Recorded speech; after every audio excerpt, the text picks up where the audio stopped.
Shalom, selamat pagi saudara-saudara yang dikasihi Tuhan. Mari kita sambut hari ini dengan penuh pengharapan kepada Tuhan. Untuk itu kami mengajak kita agar menerima renungan pagi. Sebelumnya kita berdoa. Bapa kami yang di surga, kepadamu kami bersyukur. Kasih setiamu sungguh kami rasakan dalam kami beristirahat. Demikian juga anugerah Tuhan, nyata Tuhan memberikan kami hari yang baru pagi ini. Kami akan jalani bersama. Sebelumnya kami akan merenungkan firman-Mu. Dalam Yesus Kristus kami berdoa. Amin. Saudara-saudara yang dikasihi Tuhan, pembacaan Alkitab untuk kita renungkan pagi ini dari Kejadian 44 ayat 1 sampai 34. Saya membaca nasnya pada ayat ke-16 tertulis demikian. Sesudah itu berkatalah Yehuda, apakah yang akan kami katakan kepada tuanku? Apakah yang akan kami jawab? Dan dengan apakah kami akan membenarkan diri kami? Allah telah memperlihatkan kesalahan hamba-hambamu ini. Maka kami ini, budak tuankulah kami, baik kami maupun orang siapa kedapatan piala itu. Demikian pembacaan Alkitab. Renungan pagi ini saya beri tema belajar dari kesalahan. Saudara-saudara yang dikasihi oleh Tuhan, setiap orang pernah berbuat salah. Apakah kesalahan yang disengaja atau tidak disengaja? Saya mengajak kita semuanya, bila kita melakukan kesalahan, segeralah berhenti melakukan kesalahan. Jadikanlah kesalahan untuk memperbaiki diri.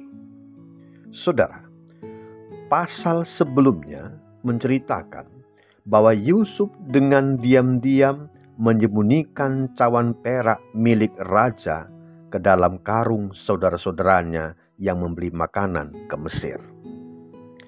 Karena sudah lama berpisah dengan Yusuf, saudara-saudaranya sudah tidak mengenal Yusuf yang telah menjadi pemimpin di Mesir.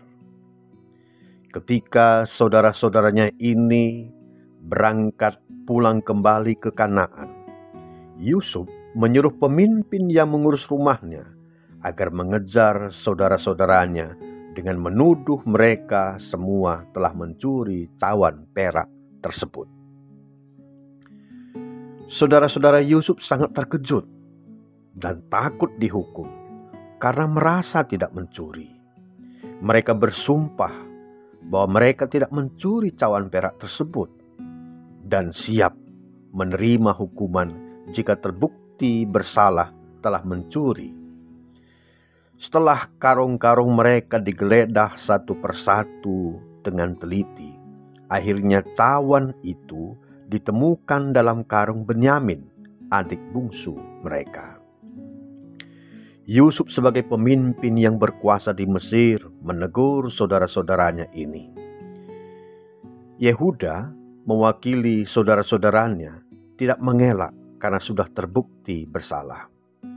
Mereka mengakui bahwa Allah telah memperlihatkan kesalahan-kesalahan mereka dan mereka siap menerima hukuman meskipun dijadikan budak.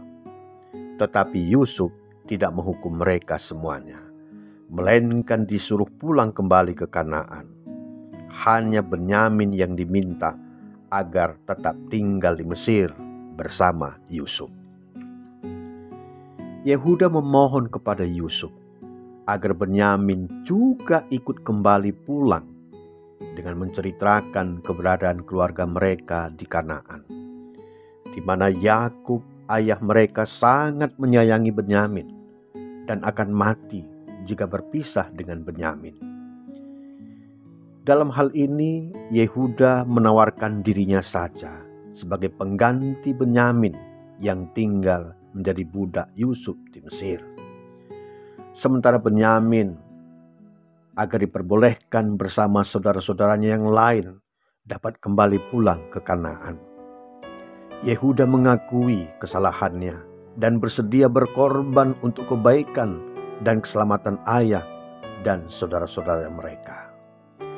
Saudaraku, demikianlah sekilas cerita piala Yusuf hilang dan didapati dalam karung Benyamin. Saudara-saudara yang dikasihi Tuhan, pelajaran yang dapat kita ambil dari kisah ini ada beberapa hal. Antara lain, yang pertama, pembuktian dari sebuah kesalahan dapat menolong orang untuk mengakui kesalahannya, apalagi dilengkapi dengan kesaksian yang benar. Yang kedua, Allah turut bekerja dengan orang yang takut kepadanya untuk menegakkan kebenaran dan memperlakukan keadilan. Dalam kehidupan kita sehari-hari, seiring dengan perjalanan waktu, serapi apapun seseorang menyembunyikan kesalahannya, suatu saat akan terungkap. Yang ketiga, keberanian diri mengakui kesalahan akan membebaskan diri dari rasa bersalah. Yehuda menyesali semuanya, menyadari akan dosa serta tanggung jawabnya, dan dia bersedia untuk menanggung konsekuensi atas kesalahannya. Dia bertanggung jawab untuk keselamatan ayah dan saudaranya. Dan yang keempat, memaafkan kesalahan dengan dasar kasih yang tulus dapat merubah hubungan buruk menjadi baik. Inilah yang ditujukan Yusuf kepada saudara-saudaranya. Untuk itu, mari kita jadikan kisah Yusuf ini dan saudara-saudaranya menjadi pelajaran yang berharga dalam kehidupan bersaudara, berkeluarga, bergereja, demikian juga bermasyarakat. Kita imani bersama bahwa Allah dapat menggunakan kesalahan dan dosa kita untuk memperbaiki hidup kita dan untuk membawa kebaikan diri kita sendiri, demikian juga untuk keselamatan orang lain. Saudaraku, maafkanlah kesalahan orang yang telah berbuat salah kepada saudara, sebagaimana Yesus mengampuni kita semua. Segeralah mengakui kesalahan dan jangan melakukan kesalahan lagi. Tuhan memberkati. Mari kita berdoa. Ya Tuhan, ampunilah segala kesalahan dan dosa kami. Mohon kiranya Engkau selalu menuntun dan membimbing kami agar tidak berbuat salah. Biarlah dimanapun kami berada, kami diberi keberanian dan kemampuan untuk mengungkapkan segala kesalahan, untuk memperbaikinya menjadi lebih baik lagi. Terima kasih Tuhan atas hari ini yang telah Kau anugerahkan.